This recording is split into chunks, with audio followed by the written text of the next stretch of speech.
ప్రైజ్లో దేవుని నామకే మహిమ కలుగును గాక. ప్రభువైన యేసుక్రీస్తు నామములో నా శుభాభివందనాలండి. దేవుడు మిమ్మలను మీ కుటుంబాలను దేవుడు దీవించి ఆశీర్వదించును గాక. ఆమేన్. దేవుని పరిశుద్ధ గ్రంథములో ఒక మాట మనం చదువుకుందాం. నిర్గమకాండములో 15వ అధ్యాయంలో 11వ వచనంలో ఒక మాట ఉంటుంది, మంచి మాట. యెహోవా ఎల్పులలో నీ వంటి వాడెవడు? పరిశుద్ధులను బట్టి నీవు మహనీయుడువు, స్తుతి కీర్తనీయుడును బట్టి పూజనీయుడవు. దేవుని ప్రియులారా, యెహోవా ఎవరంటే ఆయన పూజనీయుడు, పూజకు అర్హుడు, సర్వాధికారి, సర్వశక్తి కలిగిన వాడు. అందుకని 2వ వచనం ఉంటుంది, యెహోవాయే నా బలము, నా గానము, ఆయన నా రక్షణ, ఆయన నా దేవుడు, ఆయనను వర్ణించుతామా, ఏం వర్ణింపగలుగుతాం ఆయనను అని వాళ్ళు ఈ కీర్తన, ఈ అధ్యాయం అంతా వాళ్ళు కీర్తన పాడుకున్నారు. దేవుని ప్రియుల ఎందువలన ఈ కీర్తన పాడుకున్నారు వాళ్ళంటే, ఆశ్చర్యమైన కార్యాలు వాళ్ళు చూశారు. పరో రథాలు, గుర్రాలు అన్నిటినీ ఆయన ఆ సముద్రంలో మునిగిపోయినప్పుడు ఇశ్రాయేలు ప్రజలను అందరినీ ఆ యొక్క దాని నుంచి రక్షణలోకి గడ్డకు వచ్చినప్పుడు వాళ్ళు ఈ కీర్తన పాడుకున్నారు. దేవుని ప్రియులరా, వీళ్ళ జీవితాల్లో ఒక అద్భుతం, ఒక ఆశ్చర్యమైన కార్యమును, విచిత్రమైన సంగతిని వాళ్ళు చూశారు. ఏదానికి ఏం విచిత్రమైన కార్యం వాళ్ళు చూశారంటే, వాళ్ళు ఎన్నడూ చూడండి, ఎన్నడూ కూడా ఊహించినది వాళ్ళు చూశారు. ఎందుకంటే ఎర్ర సముద్రం పాయలైపోయింది, వాళ్ళు వచ్చిన దాకా అది అక్కడే ఉంది. ఇట్టొగ్గోడ మధ్యగా వాళ్ళు ఆరిన నేల నడిచినారు. సరేలే, మేము నడిచినాము, ఇలాగే ఉంటుందా అంటే ఉండలేదు. సైన్యం దాంట్లోకి దిగుతానే అది సైన్యం రథాలన్నిటినీ అది ఉంచి వేసింది, అందరినీ దాంట్లో కప్పేసింది. దేవుని ప్రియులారా, దేవుడు మా యంద ఇంత కనికరం చూపించాడు, మా పక్షానగా ఇంత అని చెప్పాడు. అందుకనే దేవుడు మాకింత చేసినాడు కాబట్టి ఆయన బలమా, ఆయనే నా బలమా, నా గానమా, నా రక్షణ శృంగమా, ఆయనే నా దేవుడు, ఆయనను వర్ణింపము, మా పితరుల దేవుడు, ఆయనను మహిమపరచుదాము. దేవుని ప్రియులారా, ఆయన యుద్ధ సూర్యుడు అని వాళ్ళు ఏమి పేర్లు పెట్టుకుంటా ఆయన కిందికి వస్తే మనం అద్భుతాల వాళ్ళ యొక్క కీర్తన వాళ్ళు అందరూ కూడా పాడి చూపించినట్టు ఆయన చలవిస్తుంది. అందుకని ఆయన పేరు ఏం పేరంటే, కీర్తనైన యెహోవాకు మేము మొరపెట్టగా ఆయన ఆశ్చర్య కార్యాలు మేము చేశాడని దావీదు గడ మనం 18వ కీర్తనలో మనం చూస్తాం. దేవుని ప్రియులారా, యేసు ప్రభు ఆయన ఎవరంటే పూజనీయుడు, ఆయన పూజ అర్హుడు, పూజ చేసే ఆయన అర్హుడు. ఎందుకంటే సర్వశక్తి కలిగిన వాడు గనక ఆయనకే నేను ఎవరికి ఈయనన్నాడు ఆయన ఒకే మాట. కానీ మనసులో మనం అందరం నువ్వేలని వాళ్ళకి చేసినామంట. మనం ఏం చేసినామంట, నువ్వేలు. యేసు ప్రభు ఆయనే ఒక రాజుగా, ఆయనే ఒక వర్గాములుగా వాళ్ళని నడిపించుకుంటూ వస్తుంటే, మన సమయాల గ్రంథాలకు వస్తే, నీ వద్దయ్యా మాకు మనిషి ఆలాలి, మమ్మల్ని దేవుడు వద్దన్నారు. ఈరోజు సృష్టికి ఆయన వద్దంటున్నారు. ఈరోజు ఇశ్రాయేలు ప్రజలు కూడా నీ వద్దు, మాకు ఒక రాజు ఉండాలి. రాజు ఎందుకండి?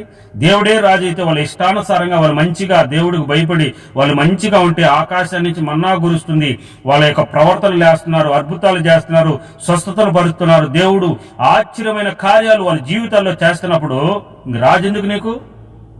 ఈరోజు రాజెందుకు? ఈరోజు ఈ పక్క లోకంలో ఉన్న వాటిల్లో ఎందుకు? ఏం పని ఉన్నది?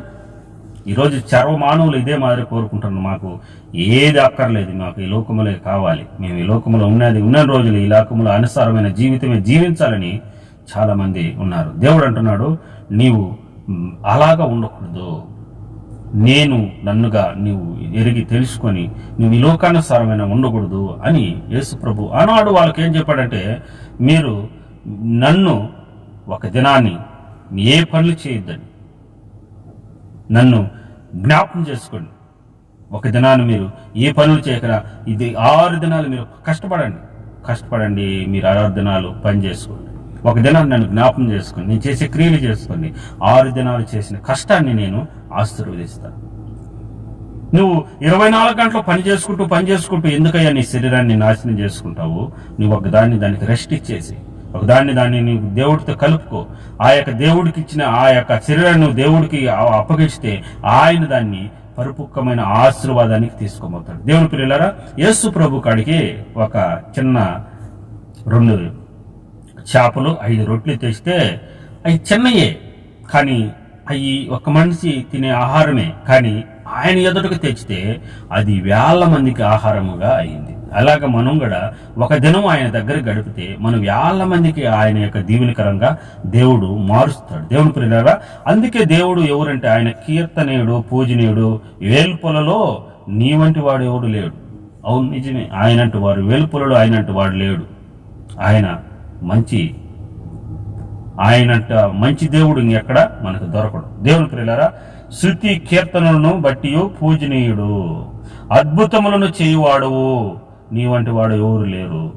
నీ దక్షిణ హస్తమును సాతితివి, భూమిని కంపింపజేస్తేవి, ఫరో రథాలు అన్నిటిని నీవు విమోచించిన ఈ ప్రజలను నీ కృపచేత తోడుకొని వచ్చితివి. దేవుని ప్రియులారా, ఈరోజు ఆయన కృపచేత ప్రపంచాన్ని అందరిని ఆయన తోడుకొని పోవాలని, మార్గానికి చూపించాలని ఈరోజు ఆయన వచ్చాడు. అందుకని మోసే ద్వారా వలన ఏమొచ్చిందంటే ధర్మశాస్త్రం వచ్చింది. యేసుక్రీస్తు ద్వారా కృపా కనికరముని భూమి మీదకి దిగువచ్చిందని మనం యోహాను సువార్తలో చూస్తాం. దేవుని ప్రియులారా, కృపా కనికరములో మనం ఉన్నాం. ఆ కనికరమును, కృపను ఆశ్రయించి మనం చేసిన యొక్క ప్రతి దాని నుంచి విడుదల పొంది, బంధకాల నుంచి విడుదల పొంది దేవుని స్తుతిస్తూ ఆరాధిస్తూ నీ జీవితం గడపాలని దేవుడు కోరుకుంటున్నాడు. నువ్వు ఏ దాంట్లో ఉంటావో ఆలోచన చేసుకో. సృష్టికర్త అయిన దేవుడు కావాలా? ఈ లోకమైన సారమైన జీవితమే కావాలా? మరి ఈ లోకమైన జీవితం కొద్ది రోజులకు మాయమైపోతుంది. మరి దేవుడిలో గడుపుతూ ఈ లోకంలోనే నువ్వు ఉన్నా కానీ దేవుడిలో గడుపుతూ దేవుడు యొక్క ఆయనతో నువ్వు సవాసన చేసుకుంటూ ఈ లోకంలో నువ్వు ఉంటే ఈ లోకంలో ఆశీర్వదింపడతావు. భూలోకంలోనే ఆశీర్వదింపను అంతటితో పోకుండా పరలోకంలో కూడా నువ్వు ఆశీర్వదింపడతావు. దేవుని ప్రియులారా, దేవుడితో సంబంధం కలిగి ఉండు. ఆయన యొక్క అనుభవంలో నువ్వు నడుచుకో. దేవుడిని తెలుసుకో.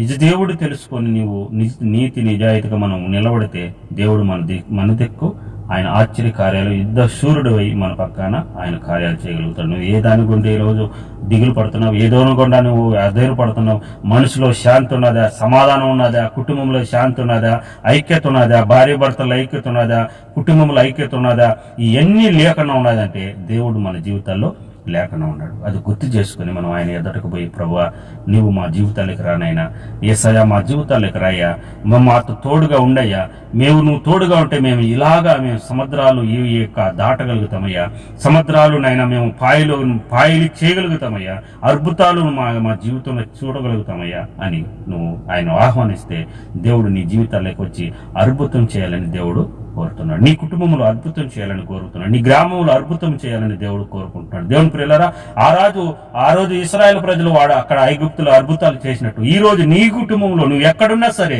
నీ జీవితంలో దేవుడు అద్భుతం చేయాలని దేవుడు కోరుకుంటున్నాడు. దేవునికి నీ జీవితం ఆయనకు అప్పగించు. అయ్యా నా జీవితంలోకి రా, నా యొక్క జీవితాన్ని మార్చు, నా ప్రవర్తనను మార్చు, నా యొక్క జీవితంలో పరిపూర్ణంగా ఉండేదానికి నన్ను ఆశీర్వదించయ్యా, నన్ను కనికరించయ్యా, నా యొక్క జీవితాన్ని నీకు అప్పగిస్తున్న ప్రభా యేసయ్యా, నాతో మాట్లాడయ్యా, నన్ను దర్శించయ్యా, నన్ను బాగు చేయనైనా నువ్వు కోరితే దేవుడు నిన్ను దర్శించి నేను జీవితాన్ని బాగు చేసి ఇతరులకు ఆశీర్వాదంగా చేయాలని నీతో ఆశపడుతున్నాడు. దేవుడి మాటని నువ్వు తీసుకొని దేవునికి నీ జీవితం అప్పగించుకొని దేవుడు దీవించి ఆశీర్వదించుగాక. దేవుడు మహాకృప కాపుదల మీ అందరికీ, మీ కుటుంబాలకు ఉండును గాక. ఆమేన్.